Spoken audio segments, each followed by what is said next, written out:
Hello everyone, welcome to BioShots.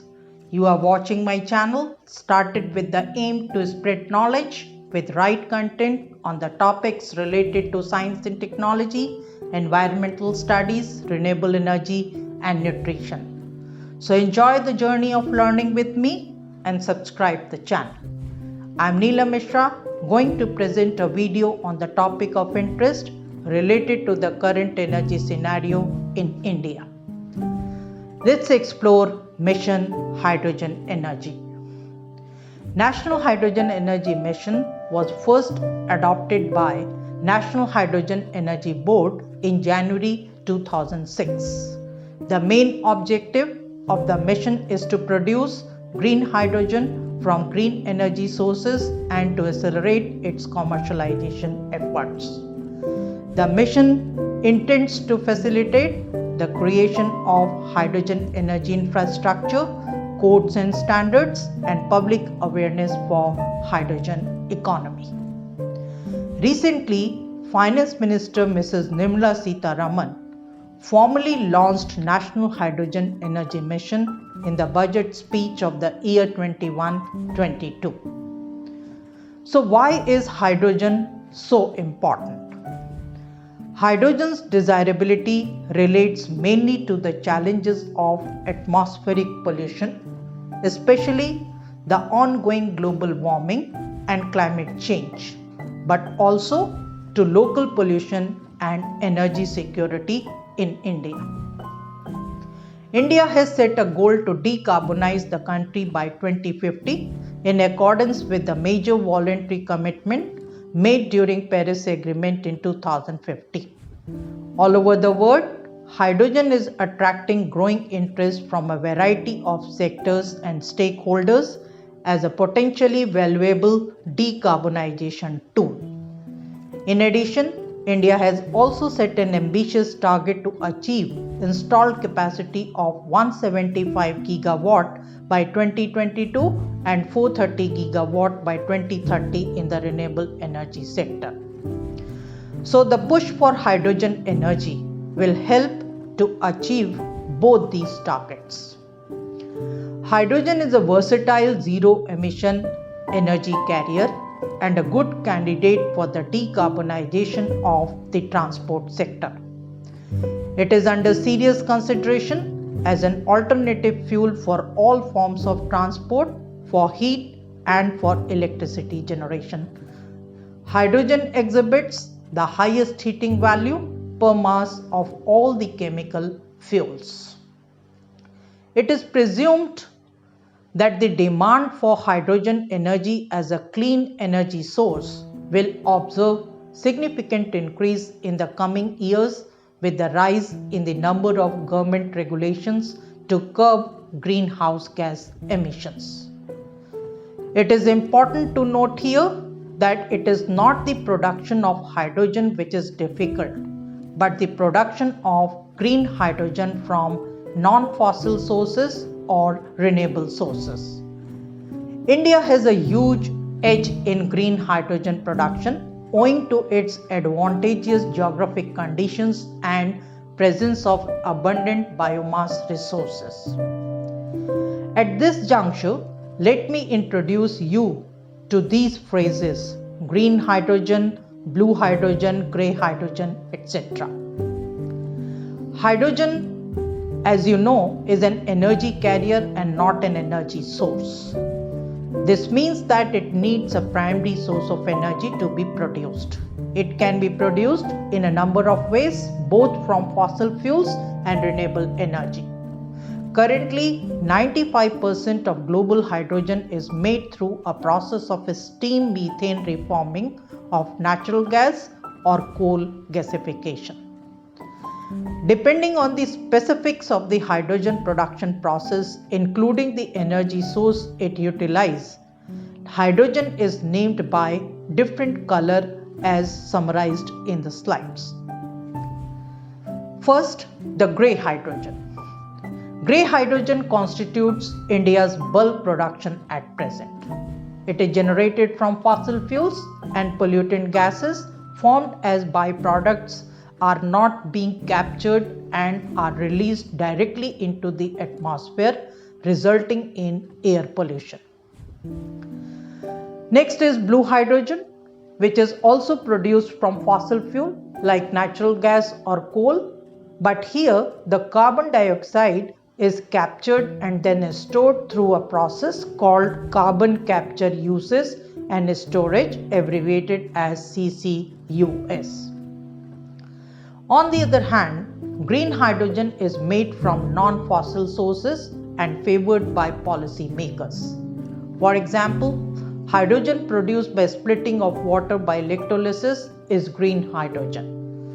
This process produces only hydrogen and oxygen, which can be released into the atmosphere with no negative impact.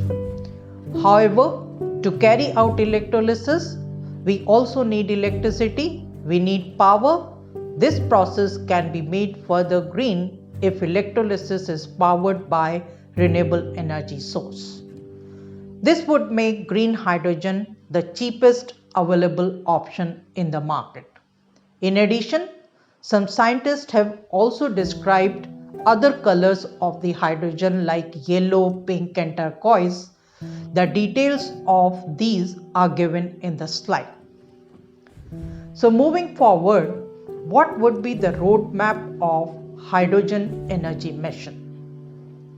One of the objectives of hydrogen energy mission is to mandate the uses of 10% domestic hydrogen in oil refineries, fertilizer and steel industries.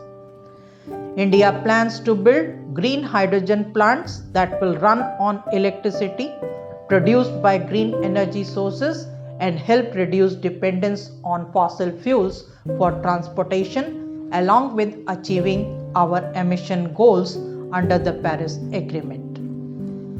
These plants will provide grid-scale storage solutions and provide feedstock for end users like steel, chemical and transportation industry. These industries contribute to 1/3 of greenhouse gas emissions due to the amount of fossil fuels they burn, which can be directly replaced with hydrogen. The government has given impetus in scaling up the gas pipeline infrastructure across the length and breadth of the country and has introduced reforms for the power grid, including the introduction of smart grid. With appropriate capacity building to renewable power generation, storage and transmission, producing green hydrogen in India can become cost effective, which will not only guarantee energy security but also ensure self-sufficiency gradually. The mission also aims to support green hydrogen technology for meeting future demands for energy through research and development, pilot projects, infrastructure development, facilitative policy support, and international linkages. Designated hydrogen hubs can be established to attract investment, and for logistical convenience, a hydrogen valley platform will be created as an integrated hydrogen ecosystem which will cover the production, storage, distribution, and the end use of hydrogen. Despite so many benefits of hydrogen energy, hydrogen could not become the major fuel of today's energy consumption. Why? There are many challenges that need to be overcome. One of the biggest challenges hydrogen energy is facing today is to produce green and blue hydrogen commercially with economic sustainability.